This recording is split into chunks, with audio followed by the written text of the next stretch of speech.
what's up, ladies and gentlemen? Welcome to the Married at First Sight All-Star panel. I guess it's just me today, right? But not Jack might be joining me a little bit later. She's getting ready for the Super Bowl this afternoon.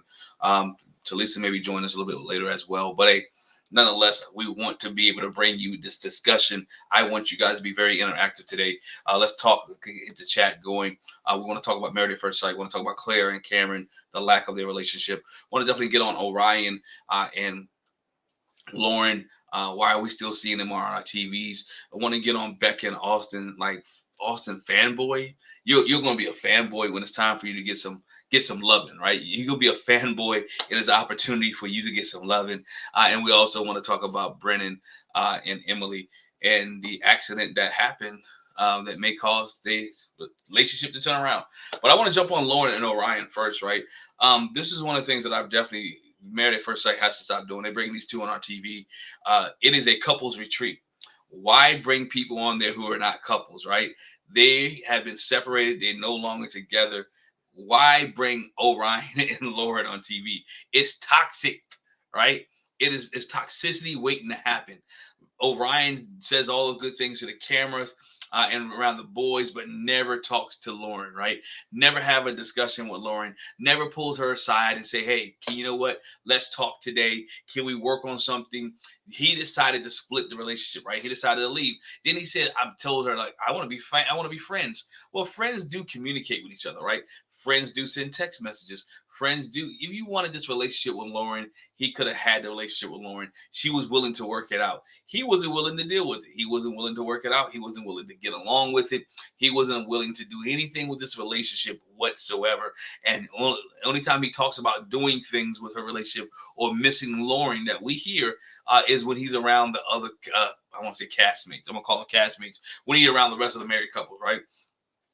Anything outside of filming, anything that's not related to filming, that dude is not talking to Lauren whatsoever. And I think she's fine with that. I think she's cool with it. I'm not 100% sure if he's cool with it, right? She's ready to move on. Nobody wants a divorce. Nobody wants their marriage to be failed. Nobody wants their marriage to be over with. But at this point, they're like 2 or 3 weeks done. Right, they've already come to grips that we're not going to be together. She has come to the grips that she's going to be together. Orion, was anybody else thinking, like, when they pulled up, like, man, Orion got the truck, right? Because I went back to, like, I had to start processing my mind. This dude did really say he didn't have a job. That he was living in his mom's basement for a minute until he got himself together, right? So he feels like he's a good catch. He feels like he is the relationship surrounds and circles around him. His feelings were hurt. His feelings were bruised. His emotions were bruised. Like her feelings wasn't hurt as well, right? Like her being divorced or being in a relationship with this guy who's so sensitive. I understand there's men who's vulnerable, right? There's nothing wrong with being vulnerable. There's nothing wrong with opening up your heart. There's nothing wrong with opening up your showing your emotion to your mate, to your spouse. But there's another thing is being too sensitive, right? Not being able to get over yourself, not being able to get over your own issues, not being able to get over some looking for things to work for the betterment of the good. That's where my problem lies with Lauren, with Orion. It is an 8-week process. It was an argument. It was a discussion that didn't go. That didn't go well. It didn't go well. The discussion didn't go well, right? The discussion about the Redskin didn't go well. She was naive to the fact of Redskin. He wasn't able to forgive. How are you not able to forgive something like that, right? If I'm naive to the fact, that's fine. And I didn't understand it. I didn't know. But you still progressed not to forgive me, not progress to let our marriage to move forward, think our marriage is not going to be able to work out, all because I said this. In my opinion, Orion never wanted to be married. Orion still doesn't want to be married. Orion wants to look good for the camera. When he meets up with the other couples, he wants to, say he's doing everything in the right way. He's not, right? Again, Lauren, if I'm you, just run, find somebody else, right? Marriage site experts messed up here. This one didn't work out. This one wasn't going to work out because of how strong and passionate Orion was about his native, him being Native American. All right, he was so strong about it, not willing to forgive and forget. She made a mistake, right? He used the N-word. She forgave him. She didn't call him. He didn't call her the N-word, but he forgave. It reminds me of, the girl from the San Diego season, I believe it was, when her and Ben, right? She wasn't willing to forgive Ben so quickly, and she was able to just talk down, and their relationship was over. I think you should be able to work these things out. I think you should be able to. This is where the couples counseling come in. I know they met with Dr. P at one time, and they met with Pastor Cal, but I think they need to develop more. Like, here, this is a cycle that we want you to go through. We're not trying to make you get more married, but we want you to talk through the process, have a mediator through the process, think about it, and move on, and let's keep it going. Keep it going.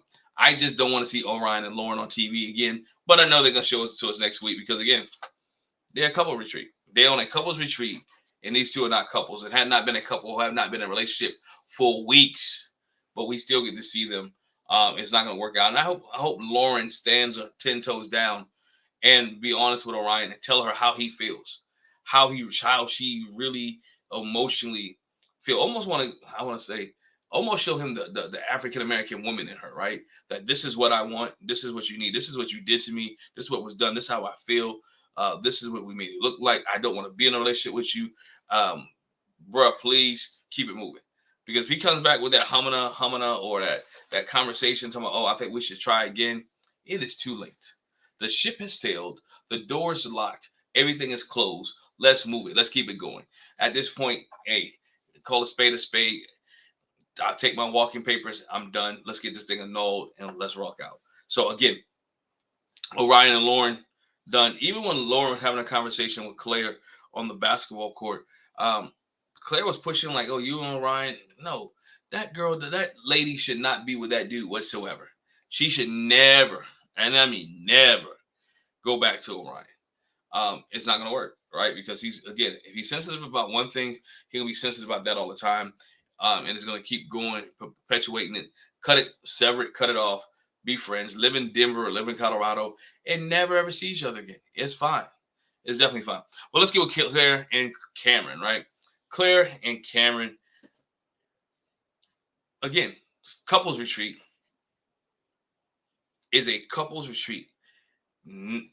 Claire shouldn't even be on this. Y'all has separated. You separated. Y'all did 1, 2, 3, separate, right? 1, 2, 3, separate. Everybody was gone. You separated. You left. You were gone. It was done. It was over with. Compete. Relationship done. Let it be what it is. The dude is at home, recovering, has a heart issue, doesn't want his wife to take care of him, does not want to be with you, does not want to be around you, not answering your phone calls, not answering your text messages or tweets or texts, whatever way she's trying to communicate with him. Guess what? He's telling her now. He's giving her he already gave you. It is over. I don't want to deal with you. The communication is over. Let's not converse anymore. Let's not talk. Like, he's really healed up at this point, right? At this point, he's healed up. At this point, he's just recovering. He's just staying away from the cameras. He's staying away. He probably got one. You know how it is. You're going to want to go to work. Hey, Doc, can you write me a note saying, and he probably got himself, write me a note saying that I don't have to do Married at First Sight anymore. Write me a note saying that I don't have to go back to the apartment with Claire, this girl, anymore. Write me a note saying that I don't have to film because filming causes me to have too much stress. Write me a note saying that's why we don't see Cameron, right? Cameron has got himself a doctor's note saying, I don't want you to fill me in. I don't want you to film me. I don't want you to do any of this other stuff because I am done. I'm done with this whole process. I'm done with this girl, Claire. And Claire is still staying in the apartment by herself just so she can hang out with the rest of the friends. I get it. You don't want to be lonely. I get it. You can work from an apartment. I get it. She can do all the things that she want to do. What she's not doing is spending time with her estranged husband. And because Cameron doesn't want any part of anybody. Now, Cameron would talk to Orion. Cameron even talked to Brennan. Cameron would talk to everybody that's there. Cameron is just not dealing with Claire. Now, do I say Cameron is right for this? Probably not. This woman they had a rocky relationship. There was no affection at the beginning of the relationship. They wasn't growing towards affection. The relationship looked awkward and weird. And by the time that she wanted to be affectionate to Cameron, he's already had checked out. He was already done. He washed his hands. He said, you know what? I'd rather go back to my apartment. I'd rather go back here. Let's separate. Let's divorce because it's not working out. Again, where are the experts in this case? They could have worked this thing easily out. They could have came in and had a mediator. It wasn't that far gone when they couldn't reel that bad boy in. Now, you talk about a couple that should have had a reset. Cameron and Claire should have just hit the reset button. It wasn't that bad. Lay the expectations out. Grab a sheet of paper. Let's write our expectations out for a relationship. Let's write our expectations out for this marriage. Let's put them on a piece of paper and let's see what it looks like. Because Cameron was a logical person, right? He had to see it on paper, see what it looks like, and match. Okay, this is what you're gonna do. Fine. This is what I'm gonna do. Okay, can we meet in the middle here? Let's try to do this together. Um, let's work here and see if this one works out. Let's talk here and see if this one pans out as well. Cameron and Claire could have just sat down with a notebook, some pens and paper, and have a conversation and discuss, which is amazing, right? She's a therapist. Let that sink in for a minute. She's a therapist. She sits down and talks to people all the time. Have discussion with people all the time. Engage and interact with people who don't want to talk all the time. But she couldn't interact and engage with her husband to explain to him what she wants, her feelings, her expectations for marriage, how he has been treating her, how she felt that he was neglecting her. She had that one conversation, and that was at the airport at the beginning on their first on their honeymoon, when she's like, "I think you left me and you're leaving me. I need you to be closer. I need you to walk with me. I need you to talk with me." That was a conversation she had, and then we never see her really address any other issues that they had like that in their marriage, which again she addresses everybody else's. Point where Cameron was checked out when all her therapist friends came to the house, and he felt like he was being examined. He felt like he was being. He felt like, you know what, she's examined. All her friends are here. They are examining me. They're reading through me. And Cameron, like, you know what, I can't do this. I'm done. She felt upset. She felt some kind of way when Cameron didn't tell her about his father being on his deathbed. So now she has those feelings like, oh, you don't love me enough, or you don't respect me enough. I'm your wife. I should know that your father is near death, or your father's sick. Is all in their relationship is all communication. It's not ill will, it's not malice.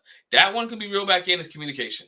The rest of them, but Claire, she is involved in everybody's relationship. Everybody go talk to Claire, which is why she stays again in the apartment, so she can converse with everybody, so she can have conversation with everybody, so she can say, you know what, I talked to this one, I talked to that one, I know what's going on here, I know what's going on there.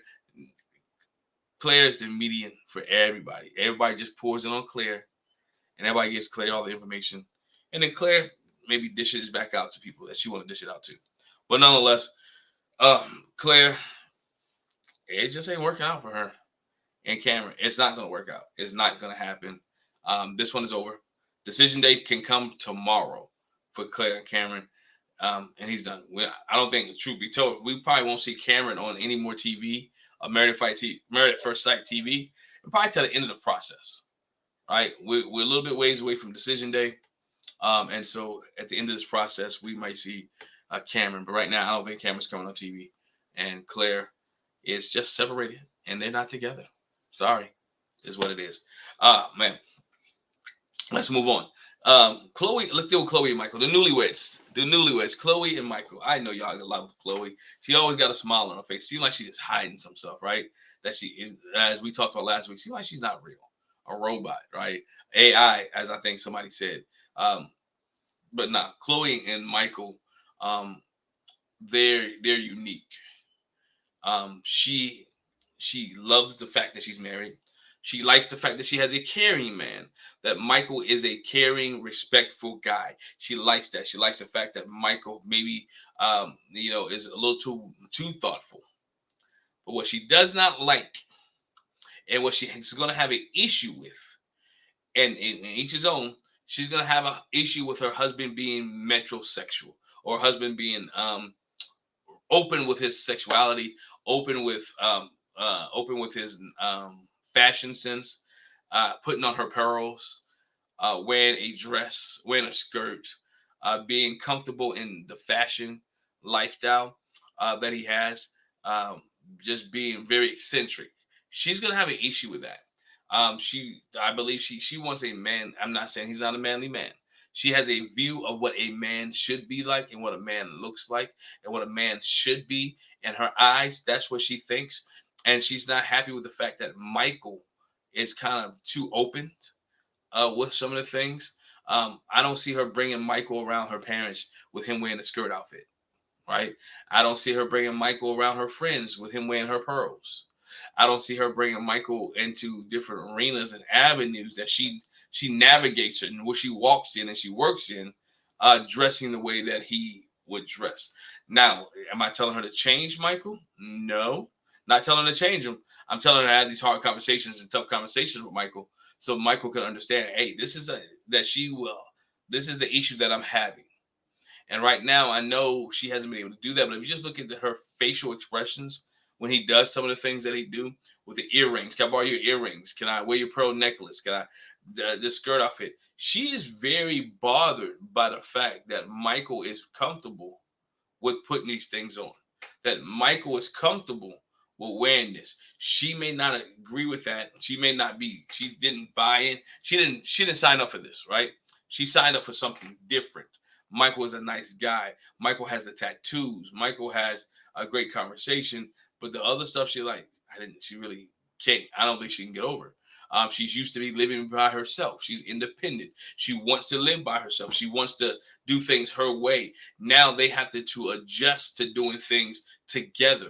We have independent people who are who've been single for umpteen years, regardless of how many years it is. She's been single for years and living by herself. She's 39, he's 39. So that means, let's say at 18 or 23, 16 years living by yourself, and now you have to bring somebody else in here.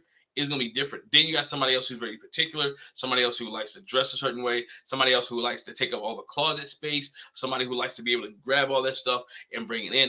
It becomes a situation here, and she seemed like she's taking a back seat. She doesn't want the confrontation, and then when she does have the confrontation or does have the argument, um, she uh, when she does get ready to have an argument, Michael knows the right words to say in order to calm down the argument, right? I'm not saying he's lying, but he's a smooth talker. He can talk very well.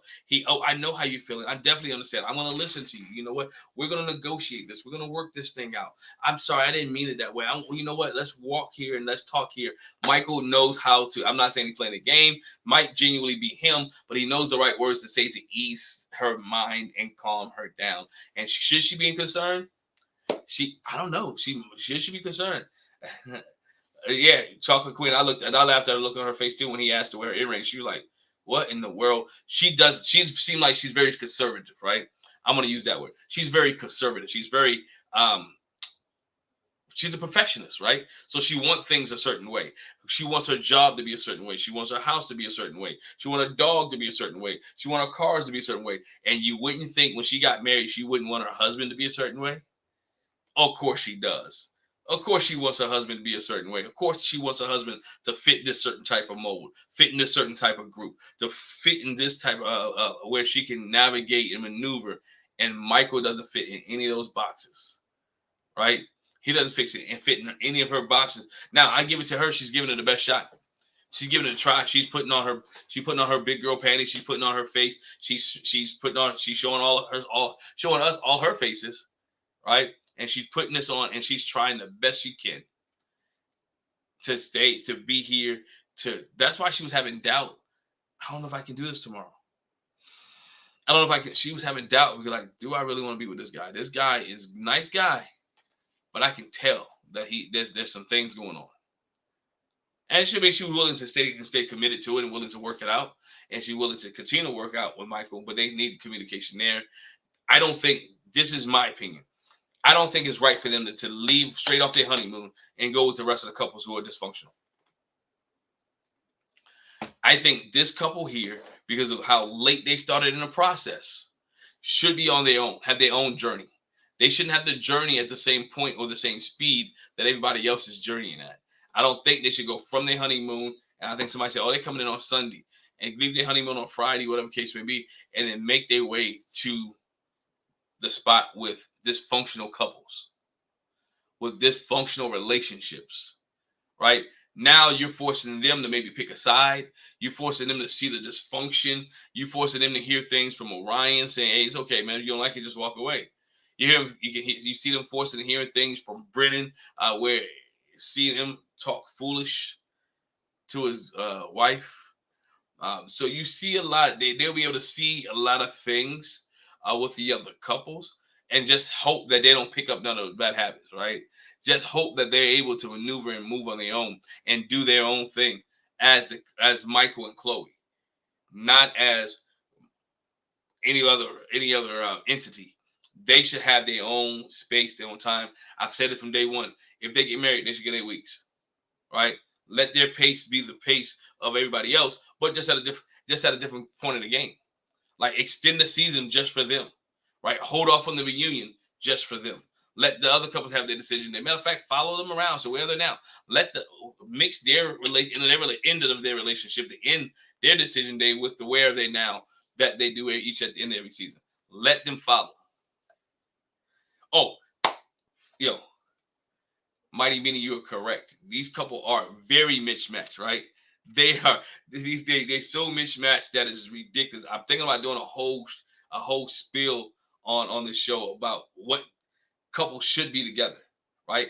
Take the same group of people and reorganize their relationship or reorganize who they're with, because I think they got the right people on the bus, but they're in the wrong seats.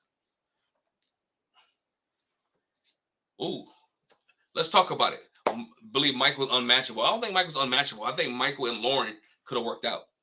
I think Michael and Lauren, Mighty Minnie, 428 says this to me. Michael's unmatchable. I don't think Michael's unmatchable. I think Michael and Lauren could have worked out. I think Michael and Lauren would have been well with each other. I think Michael and Lauren could have got together. Remember, Lauren has been, and I'm not saying Michael was in that lifestyle, but Lauren is more open and more liberal to what Michael's doing. So she would have been probably okay with the earrings and okay with the outfits, okay with the skirt. Unlike Chloe is, because Chloe is very much disturbed by what she sees. Lauren would have been a little bit open with what she sees with Michael, and because again, not saying Michael's gay and none of that, but she's been around those circles in those relationships and where men are doing different things. So I think she would be more open with Michael because of his his fashion sense, because of the way he dressed, the way he talks, the way he interacts. Michael, cool dude. I think him and Lauren would have matched up very, very well. Now, the one that I think is unmatchable, I think Orion's unmatchable. Um, if I had to say there was one unmatchable, I think Orion would be the one that would be left out of this being an unmatchable situation. Think he is a little sensitive for the process. I think Brennan and Chloe would have did well together. If you wanted to match couples up, I think Brennan and Chloe could be together, and I think that will work, right? Clare, um, I would give Clare, Austin. Austin and Clare to me might be able to work, right? Austin and Clare might be able to move in that different realm of where their relationship may work. Like I told you, I'm going to do a video on this a little bit later. Try to dig deep into the couples that could have matched up. Orion, I wouldn't even say Becca, right? I don't think Orion and Becca would have worked, but if we have to match somebody because we lost somebody, Orion and maybe Becca, and they give me Cameron and Emily could have worked. I think Cameron and Emily work. She's affectionate, or even Cameron and Becca, right? Because remember, Cameron's looking for affection. Cameron's looking for somebody who wants to necessarily jump his bones a little bit, looking for somebody who's willing to give him the attention he needs, and Becca's looking to get that attention. So those two would have worked out as well. Becca and Cameron would have worked out. Brennan and Chloe would have worked out. Lauren and Michael would have been great together. Then you had Cameron, and I said Cameron and Becca, and then I would put Clare. We got to put people together, Clare and Orion, even though I think Orion should be matched. But that's just a whole mix. But I think that's the ones that I think that would work, right? That would work.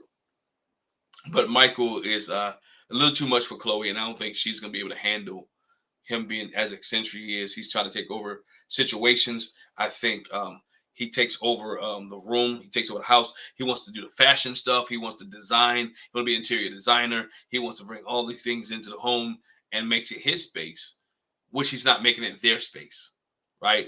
That's the problem. When you go into a situation, when you go into a marriage, you can't make it your space. You got to make it our space. We have to do it together because we're going to both live in this. We're both going to live in this arena. We're both going to live in this house. We're both going to live in this space. So it has to be our situation, not just one person's situation. So it has to be something that they can do collectively as a group and as a unit. So that is one of the things with Michael and Chloe that is going to be. She's very hesitant. He scares her. He scares her, and not in a terrifying way. He scares the way that he's just free spirited. Really scares her because she's a perfectionist and she can't control it.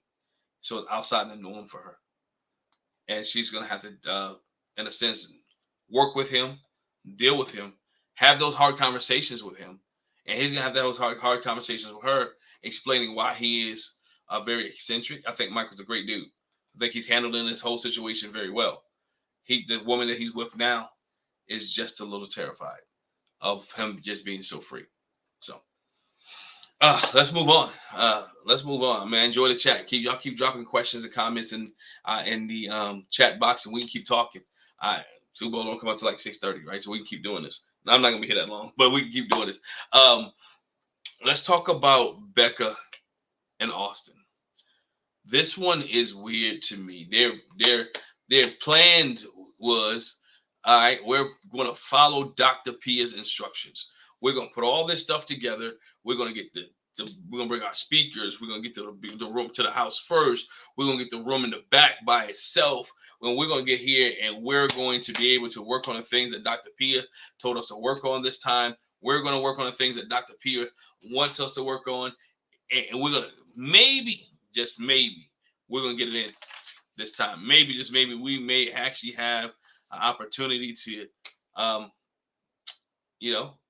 get things done. All right. But then it happened. Austin found out that, we know he's a Bronco fan because he flipped out. Found out the house that he was going to belongs to an NFL player. He went around and told Brennan who NFL player house it was. He went and told him, if you don't know, it's Von Miller, former Denver Bronco linebacker who helped them win a Super Bowl several years ago. And I think 2016, 2017, I believe around that time, when Peyton Manning was the quarterback. They defeated the Carolina Panthers and Cam Newton. So he realized that, hey, this is Von Miller's house, and he started becoming a fanboy and forget about, hey, this may be the weekend for me and my wife to finish off, me and my wife to consummate a marriage, for me and my wife to have a good, enjoyable time like adults do, for me and my wife to be able to put all the things in process that Dr. Pia suggested that we do, and he couldn't do it because he was so worried about. And he started off well. They got in the bed, they was cuddling, they was holding hands, and I like to know what made him hop up. Did she grab something she wasn't supposed to grab? Did she touch something? But he like, oh, if you want to, you can come. Bruh. If you want to just go ahead and do it in Von Miller's bed, and because you said, you know what, I did it in Von Miller's house, tell your wife, hey, Becca, let's go. We about to go to the big room here. And while we go to the big room, we about to handle some business, right? And this big room, this big bed, this big, should have took your wife. Now, something says that he might have been a little drunk, that he might have had a little too much to drink.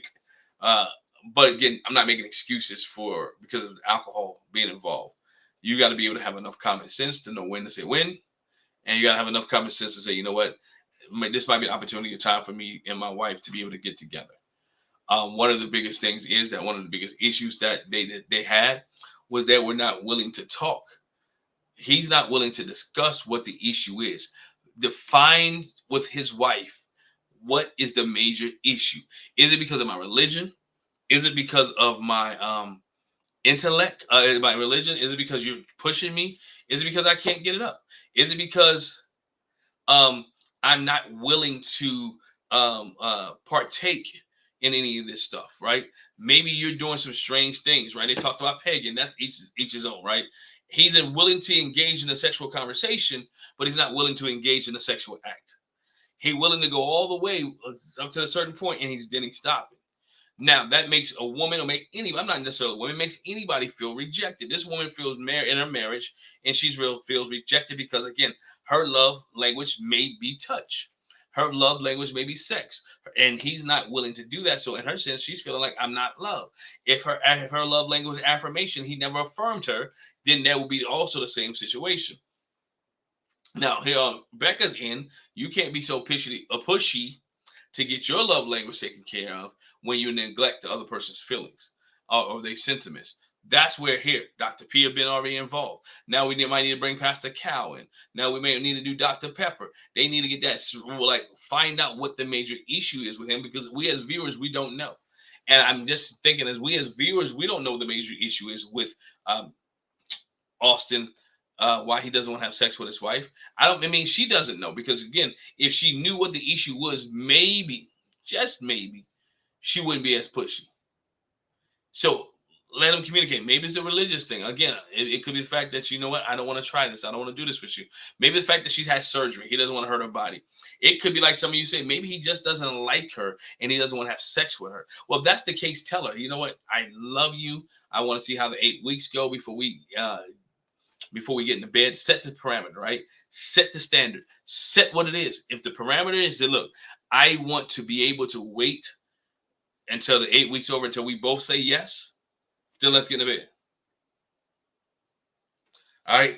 Let's get into bed. Let's wait till the 8 weeks over. Once you say a decision day that you want to stay married, I say a decision day we want to stay married. We'll work this thing out.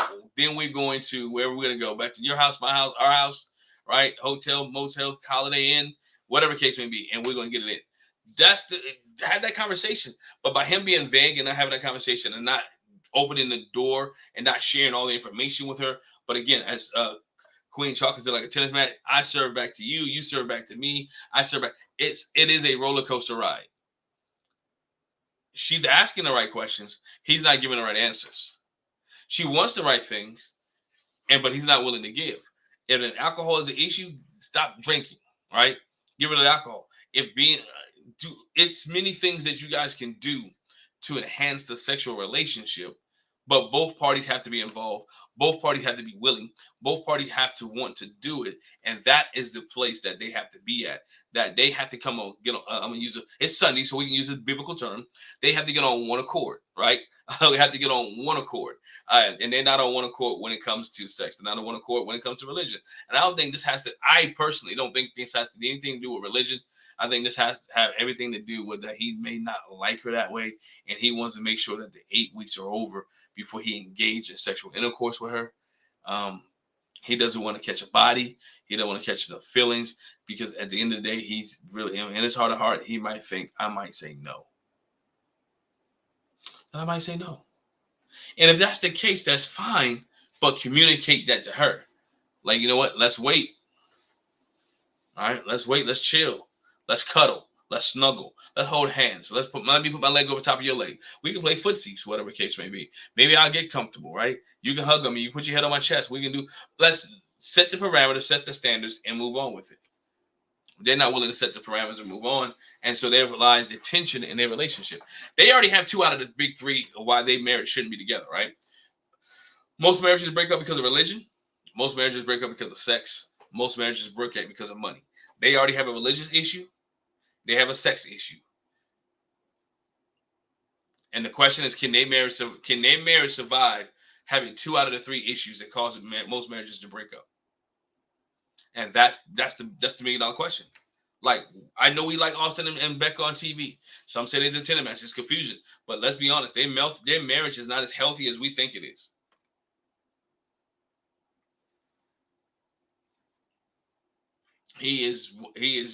It is not that.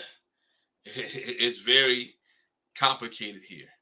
And he's clouding the water because she's willing, and she's clouding the water because she's like, I need this. And he's like, I'm not giving you this. And now they bumping heads because she wants sex and he doesn't want sex. Over sex. Most men would have just been ahead and got it and had sex with their wife. Pleased their wife. Took care of their wife. But he holding his standard. He's holding his morals. My hat's off to the brother. All right. But we married. We might have already got that. We probably got that in. Now, it's married at first sight, so it would have been we working towards that. He says he loves her. He said he cares about her. He said hangs out with her. But again, that sex thing is a big thing for him. And some said, I think last week's chat talking about maybe it's not the and none of that. Maybe it's his performance. Maybe he's a virgin. Maybe he hasn't been with too many women. That's okay. Let her know that too. She's willing to teach you. She's willing to teach you how to be with her. And I don't like that conversation with people. Oh, maybe he ain't been with a whole bunch of women. They shouldn't be with a whole bunch of women. Because what happens when men are with a whole bunch of women, men are trying to please the women they're with, like they're with, as if they were with the women they was just with. I can't please the woman I'm with like the person that I was just with. They may not like the same things. They may not enjoy the same things. They may not entertain the same things. So again, she's a new canvas to him. And so she has to help him to learn how to paint the picture for her. And he has to understand that he's painting a picture for Becca. If that's the issue, he don't have to worry about what other people think or what he did with the last girlfriend or the last whoever. He has to understand that Becca's a new canvas. We're going to work this thing together so we can make a beautiful picture. That's what needs to take place in their relationship in order for them to just take it to another level. If they can get that situation straight, I think that part will work it out. The religious thing will work itself out as they have kids and as it go along, as the relationship builds. But that sex piece is going to be big because she is fiending for her husband. That is fiending for her husband. But that's what he's doing. All right? That could be the engineer guy.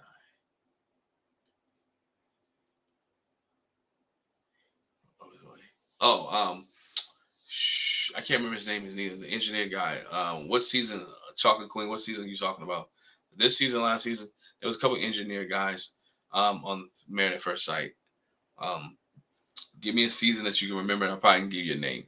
All right. Well, let's move on to our final couple. Right, the last couple that we want to discuss. The last couple we're going to talk about, that's Brennan and Emily. Now, this situation has red flags all day long with this, and we know these two are not supposed to be together.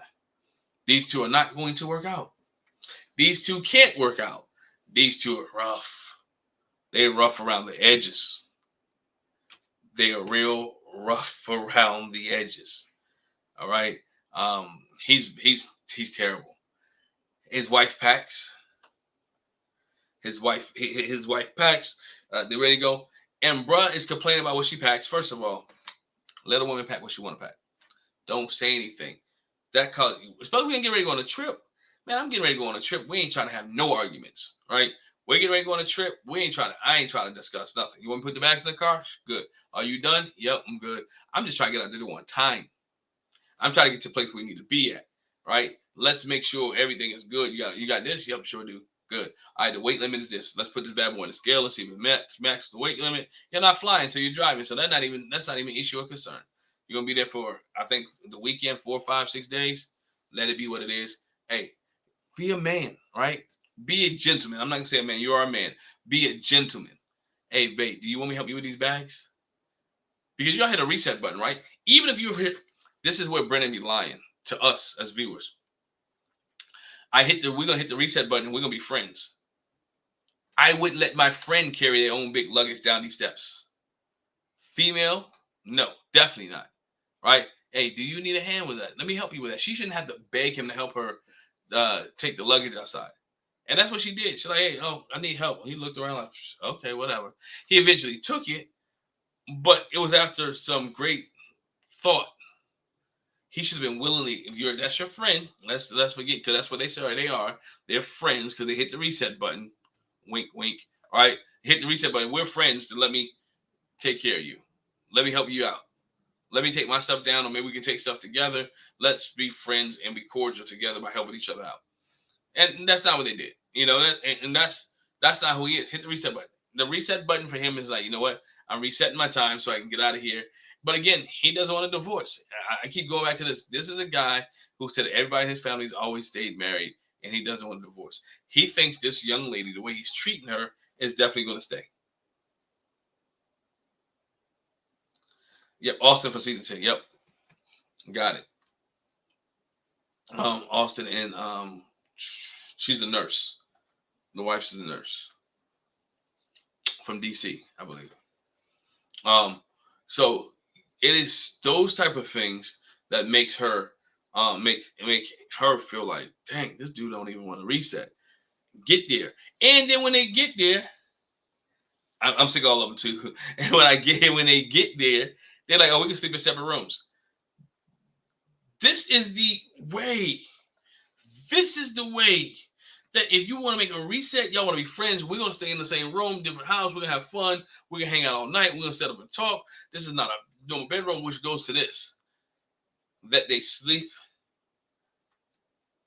They sleep in separate rooms in their apartment. And Brennan just comes out so he can film. Remember, what's my man from DC, black dude? Man, he was married to Taylor. Brandon. He did what Brandon. He's doing what Brandon did. Brandon would come out just time for the film. He would stay in his room. Because remember, Taylor used to take him plates in his room and just set him there like he was in prison. He gave him his food while he stayed in his room. I'm like, yo, you guys are like adults. Have conversation. Stay in the same room with somebody. You can stay in this room and we can have a conversation. We can talk. We can try to reset our friendship.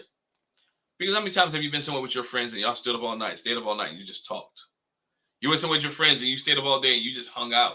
Y'all enjoyed each other's company. He doesn't seem like he enjoys her company at all, right? She's just doing things to get along, and then at the end of the night, I'm just go to my room. All right, it is weird to see these two on camera. It's almost cringeworthy. He's low key abusive. The way he talks, the way he delivers.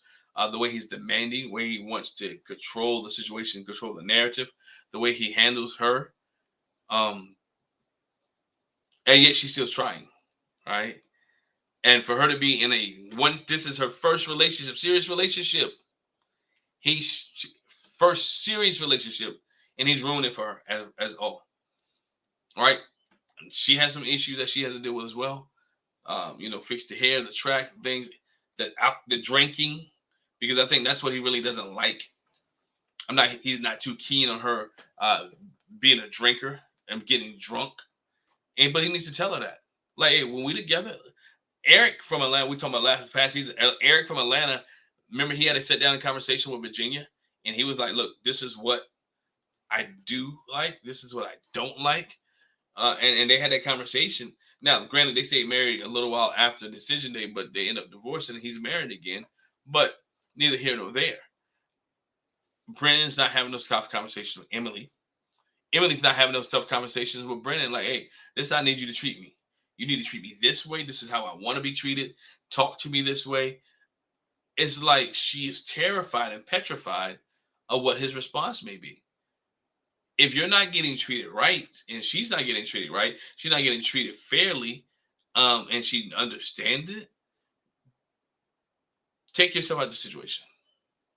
One day he goes to work, you don't come back, right? You go to your own house and y'all don't talk anymore. Don't subject yourself to that situation. Was there makes me think some folks are just there again in this situation trying, but then they're also for the paychecks. Like, what did I sign myself up for? Right? First of all, you should have watched past episodes of Married at First Sight. It is 16 seasons out there before yours, so you should have had an opportunity to watch the other 16 seasons to see, hey, can I do this? Is it feasible? Will I be able to find the person I'm with? You got to count up the cost before you get on the show. And Brennan, and she didn't get what she wanted. Brennan definitely not what he projected on his interview. He interviewed well, so he definitely not. He interviewed well, and now you see the mix in their relationship in which they've been bumping heads. Now, because she hit a tree, almost killed herself, busted her head wide open, got stitches, blood dripping. Now you all of a sudden going to be a caring husband or Carrie friend. Like, you didn't care 2 minutes prior to her being on the ATVs. You didn't care about the weekend. Now, because she's injured, I get it. He cares now. I get it that he understands. Right? And that was the he's showing compassion. Now, this is what Claire's doing. This is what Claire's trying to do for Cameron, but Cameron ain't having it. Right? Cameron's not having it. Brennan's now is like, oh dang, look at this. What's going on? He shows compassion. D. We'll talk about it. Here we go. D says, I bet Brennan has told her about her excessive drinking off camera. I still don't like his attitude or behavior. He seems so manipulative. He's very manipulative. He's very manipulative. And yes, he probably has told her about her excessive drinking. He has told her about excessive drinking. He mentioned it one time on an after party, um, where she broke a shower curtain in their bathroom and slipped and fell. The night that she hurt her arm on their honeymoon, she was probably drunk and they slipped and fell. And hurt her arm. So he's told her about her excessive drinking. He's seen her at this works. He's seen her at this place. And again, that is why, in my opinion, he doesn't want to be with her. He's not going about it the right way. Right? He's not going about it the right way, and which is the biggest thing for me. He needs to get them together. He needs to maneuver in a right fashion. He needs to sit down and listen to the experts and not be judgmental when the experts tell him something he does not like. Whether it's Dr. P or whether it's Pastor Cal, he needs to be able to understand, hey, they're here to help me for this 8 weeks. And if I get all the help that I get, and if it does not work out, fine. Wash your hands and go away. Wash your hands and walk away from the relationship. Right? I just want to understand this is and I take my hat off to them because they know they have issues, but they're willing to work. They're willing to stay in a relationship. My hat doesn't go off to him, to Brennan, because he's not really trying to put the work in to make the relationship better. Like Jeff T and Sharnice from Boston, the first time in Boston, had major issues, right? Major issues. But they were willing to listen to the experts. They was willing to work their way through the process. And look at their marriage now. They're one of the top marriages from Married at First Sight. Right? You have to be willing to work, and it's difficult. I understand it's difficult. You got family, you got friends. You got a new engagement, a new group of people that you don't know, and you got to put all this together in filming and production, and have relationships and dinners, and come home and have conversations and what you want. It's a lot. They have to be able to find time. Brennan can't be so stonewalled, so stoic that he's not listening to Emily and how she feels, and how she is soft in a way. And I mean, as a woman, soft, not in soft as she emotional. Women are delicate creatures, and you gotta have to be able to take care of them and help them to the best of your ability. Right? You got to be able to help. You got to be a protector. He can't protect her. Right? He can't protect her at all. And that's one of the biggest things that's one of the biggest things. Quinn, Chocolate, I'm going to answer this question for you. Right? He's showing more compassion now than he did when she hurt her wrist on her honeymoon. Why? I was questioning why he didn't take her to the ER. I'm not sure why he didn't take her to the ER. They should have both went to the ER. All right, and I know where you're going with that. You don't take it to ER because they ask a lot of questions, like what really happened here. I'm not sure neither why he didn't take it to the ER.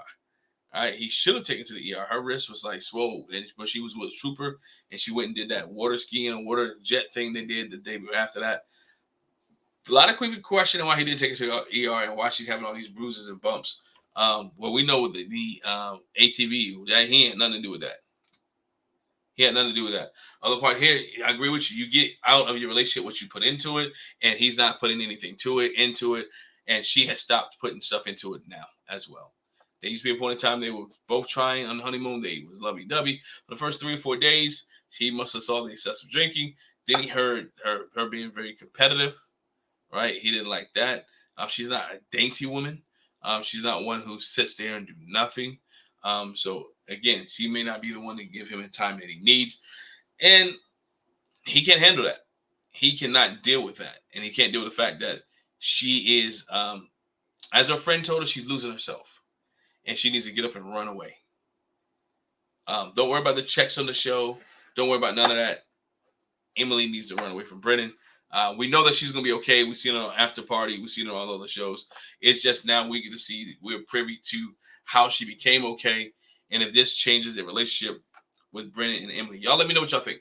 Do you think her, after she becomes healthy again, after she escapes this ATV incident or four-wheeler incident, do you think Brennan was going to change his behavior, or do Tiger Stripes never change?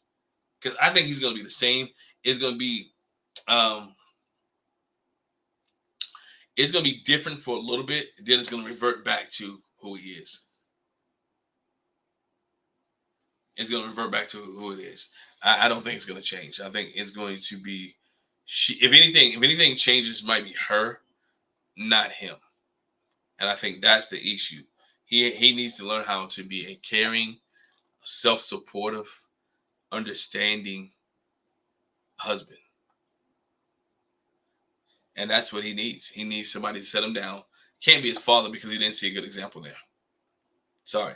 Dad wasn't a good example.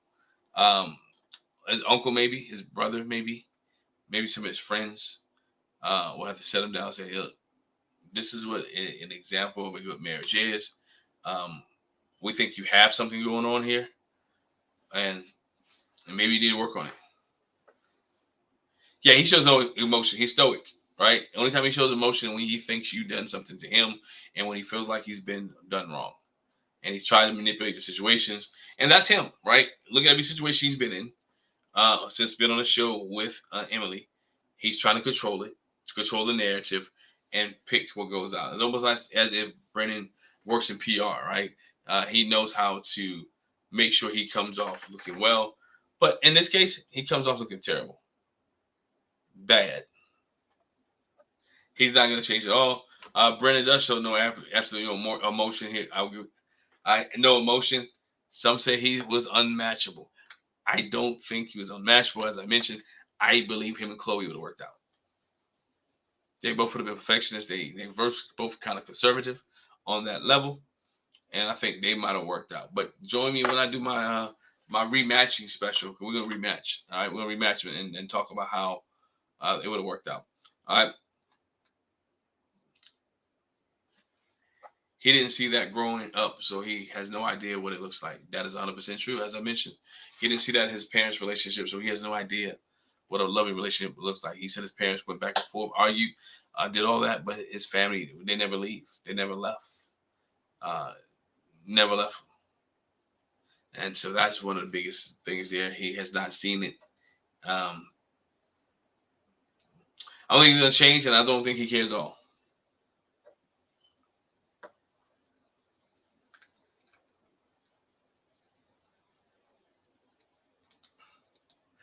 Queen Trucks, I don't know what a healthy relationship looks like. And before I got into when I went to therapy, took relationship classes, and read books. But even thought about getting into before I even thought about getting into a relationship.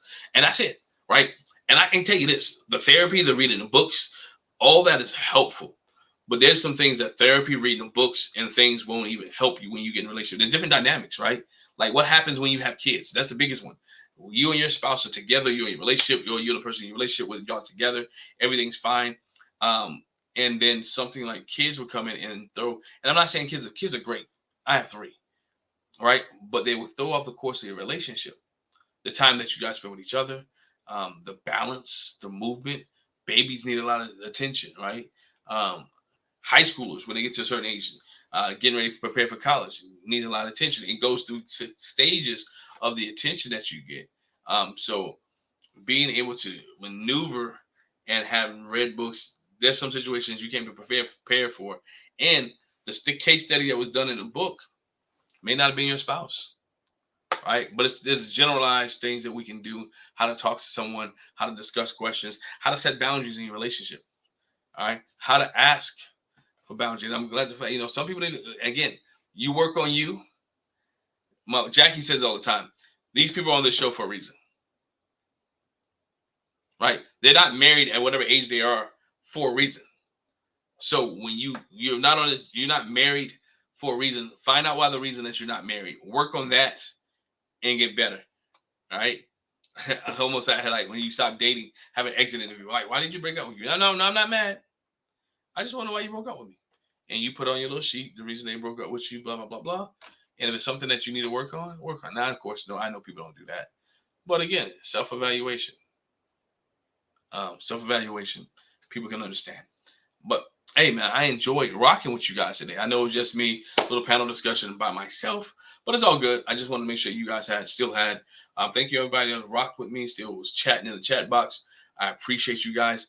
I could do this for a while. I love this show. I love engaging with you guys. I love talking. Make sure you hit the subscribe button, hit the bell notification if you haven't done so already. Make sure you check out August Love Story. Make sure you check out Talisa Ray. Make sure you check them out. Hope you guys are having a safe, productive evening. If you're going to watch the Super Bowl anywhere, be safe, drive safely. Hope it's a good game. Eat responsibly. All right, don't go into the coma before halftime. And go ahead and cheer on Usher for all you Usher fans out there. But again, check us out, Jack and Glenn, everywhere.